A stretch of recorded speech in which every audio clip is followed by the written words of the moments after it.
Salutations, game enthusiasts! It's George Mario Nerd here, and today I bring you an exclusive look at all of the new bosses coming to Paper Mario the Origami King. I know you're excited to see them, so over here they are! I've made a right mess of my bedroom. We've got a rubber ball, rubber band dude with made of lots of rubber bands. We've got this very intimidating snake pencil. Oh dear. We've got various coloured pencils all over the place, all over my lap and floor. And the highlighter. Oh, the pair of highlighters. How very menacing! This rubber and these glue sticks and various other miscellaneous bits of art and craftsy stationery stuff and things.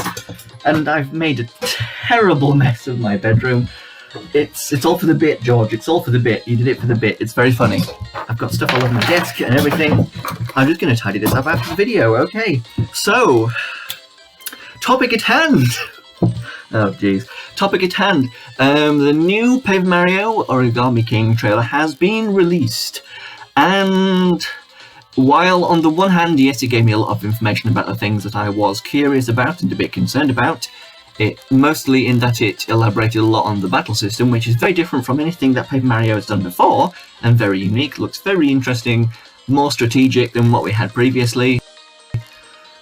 I think it definitely overshared quite a lot and spoiled quite a bit, which I'm going to rant about at the end of this video. So my thoughts on the first trailer. I really liked the first trailer. If you want to have a look at my video that I did about the first trailer, it's in one of these corners. I pointed to the wrong side last time, and this time I'm hedging my bets by pointing at both of them.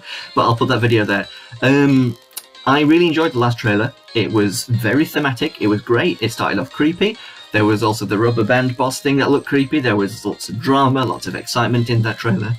This one had a cheesy announcer dude, much like me at the beginning of this video, and kind of explained what was going on in a lot of detail, and they showed an awful lot as well. But yes, must remember, I'm going to save my rant until the end of the video, talk about the video first, talk about the trailer first. But yeah, I really enjoyed the first trailer. This one was definitely a lot more informational, and definitely has a lot of questions, so I suppose that's good. The battle system looks very unique, very interesting, new. I'm definitely excited to see it. Of course, I don't know if I will prefer it to a more traditional turn-based RPG sort of battle. I like turn-based RPGs and the battles that come with them. That's why they're called turn-based RPGs, because they're quite a patient sort of gameplay. I like taking turns. You strategize, you look at all your options, and you think of what you should do in this turn to get the most out of your move, and you try and plan what your opponent's going to do, and act accordingly and stuff like that. This is a lot. You've got a time limit. You've got a few seconds. You can buy more time, so I suppose that must be why you've got so many coins in every single one of these bits of footage for this game. You've got loads of coins. Maybe that's because it's just so important that you buy more time in these battles. I don't know. There are some people who are... I'm sitting on a figurine that was in my little bucket of pencils. There are some people that are concerned that there is going to be no EXP again, which was one of the main failings of the previous two games. The battle systems in those two games basically was abysmal in general. They did a really bad job. It lacked any sort of strategy, really. All the bosses were very unsatisfying. It felt very cheap if you lost because you didn't have the right thing, and it felt very cheap if you won because you did have the right thing and it's easy. I've already gone over this, I'm retreading all ground. The battles look a lot more strategic now, at least, and the attacks that you use, they're not disposable attacks. You can just use them away. Go ahead, use them, use hammers and jumps as much as you like, and that's certainly nice. They're solving the old problems that they had, but EXP still potentially an issue. We don't know if we just get coins at the end of it. We don't know if we get some other kind of reward. Colour Splash tried to remedy the issue a little bit with hammer scraps, although I don't think it made a massive amount of difference. It definitely helped, but the battle system was still just as unfun. Let me just X this little ad that's appeared on my screen. Anyway, but the battle system, it's looking promising. Of course, I definitely want to see more of it when I get to the actual game. They showed Bobby the Bob-omb, who is your new partner. One of your new partners, which is good that you've not only got one partner, although may I remind you that you did have temporary companions in Colour Splash and even Sticker Star here and there, where certain toads would follow you along through a certain bit of the story, and you would have companions like that. Like the 3 key toads in Colour Splash that would open up this door that had these weird powers, and there would be the pirate Captain Toads that would help you out on the really good Colour Splash chapter where you go through these islands with the parallel dimension in it. But it looks like you may have like one of the secondary partners per chapter, and maybe they swap out per chapter. I have no idea. It looks like they might have fairly small limited use in battles themselves, because we only see one little clip where your Bob-on Buddy Bobby is with you and attacks with you, but we mostly see Mario on his own, so that is a bit concerning. But you know, I think that they'll still make it entertaining to play, even if the partners aren't as an integral part as people would like. This is definitely in the same vein as the previous 2 games. Remember, people who are clinging on to hopes that this is a return to form, like the first 2 and arguably 3 games, that's not the case. This is like Sticker Star and Colour Splash. They are definitely, however, I would say, doing quite a lot of things to redeem the main issues that people had with those previous 2 games. Sort of partners, battles look more interesting and strategic and fun, even if there's something completely new and weird. And the story definitely looks like it's more interesting. We've got King Ollie. He looks kind of emo with his little my hair in front of my eye. No one understands me. Okay, my hair is... I have not had a haircut for a very long time because of this quarantine, but it's not quite long enough yet for me to cover my eye with it, which I suppose is a bad thing. But anyway, yeah, there are some concerns that are there. I enjoyed the previous 2 games, so I'm definitely going to find things to enjoy about this. I'm definitely going to have a good time with this game. But yeah, bad news for people who hated the previous 2 games, I guess, definitely. Oh dear. Although I do still think that there's every chance that Nintendo will maybe remake the first couple games someday. They might return to form properly someday. You never know, really. Nintendo will do what they want. The second you think you've got them sussed, they're just going to come along and do the exact opposite of what you expect them to do. So maybe 3 games that you don't like into the Paper Mario series, they're suddenly going to pull a fast one on you and return to form. You never know. You never know. So give up hope if you like. It'll make the pain less difficult to bear. But this game is like the previous 2. Just accept that at this point, really. Although they are making it better. I'd say baby steps towards something more interesting. Anyway, I pretty much covered everything naturally without even having to look at my list. I impressed myself. Wow, George is good at discussions. Yeah, so the story is definitely more interesting. I'm very excited to be working with the Koopa Troop and Bowser. Like, Bowser had like a few sentences in Colour Splash and absolutely nothing to say in Sticker Star, and they were major points against it because Bowser was just possibly the funniest part, or at least the funniest character in the first 3 games. He was so good. In Super Paper Mario, Bowser, of course, is very OP in the game, but I would play as him as much as possible, not because he could breathe fire at everything and render the game really, really easy, but because, just in case I was about to come upon a bit of story in the game, I knew Bowser would give me by far the most entertaining dialogue, so I would always swap to Bowser in Super Paper Mario as much as I could.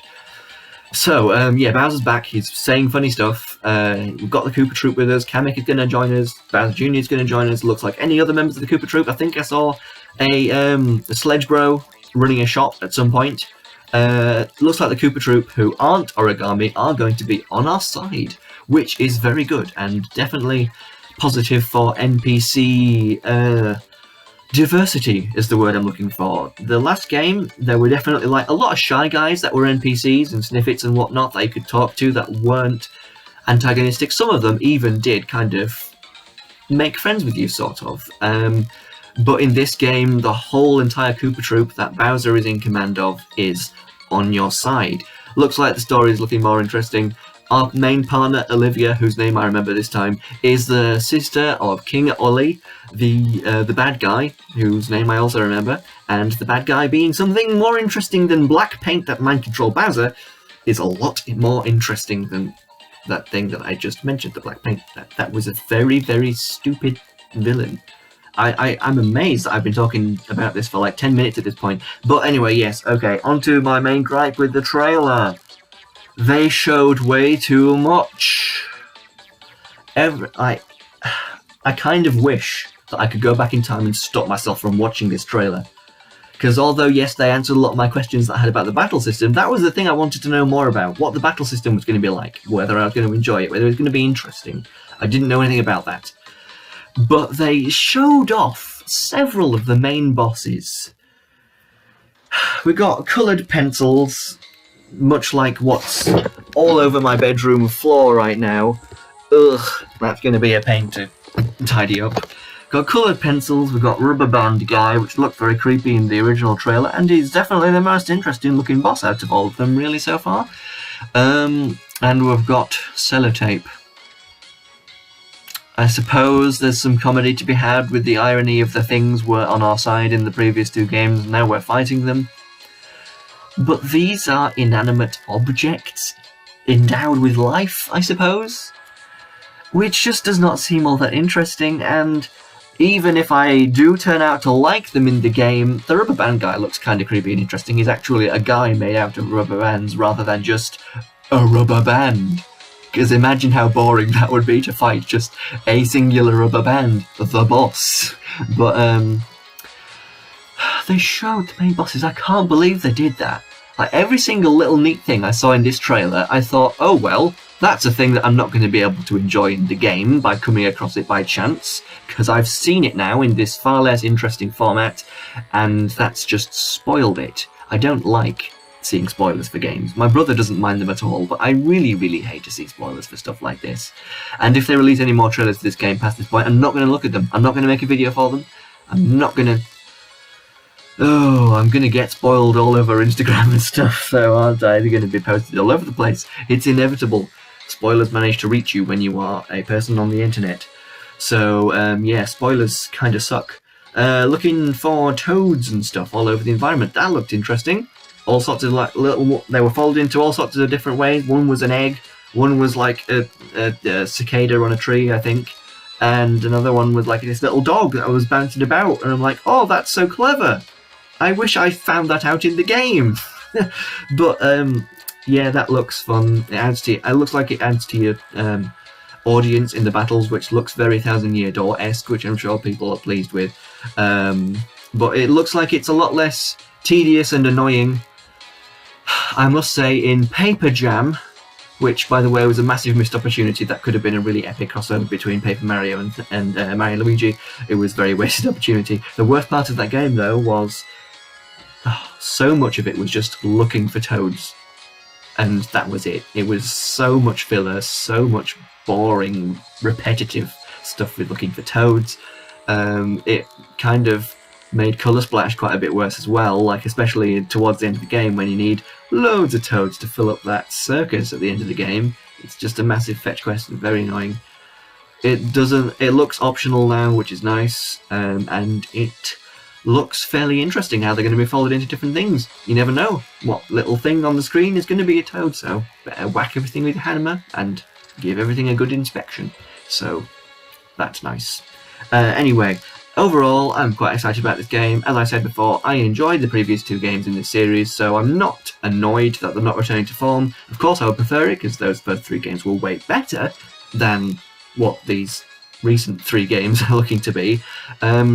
Who knows, maybe they'll just do a trilogy of arts and crafts Paper Mario games and then return to form later after this, you never know. But, yeah, they spoiled a lot in this. But I'm still excited for the game. Thank you very much for watching. If you enjoyed this video, please be sure to like and subscribe, because I'm making discussion videos about stuff like this when relevant stuff like that happens. Finishing off my Mario Galaxy series soon. Probably tomorrow or the day after that video will go up. I'm making various other well thought out, well edited videos that can be seen in the folder that's somewhere. I'm too worried to point at one side of the corner of the screen because it kind of flips around. Words, videos. I make good videos. Subscribe for videos. Thank you very much. Bye bye. And then the evil overlord, Scissor-itis. comes along and swoops down and just cuts Mario's head off, so I gotta watch out for him. Ah!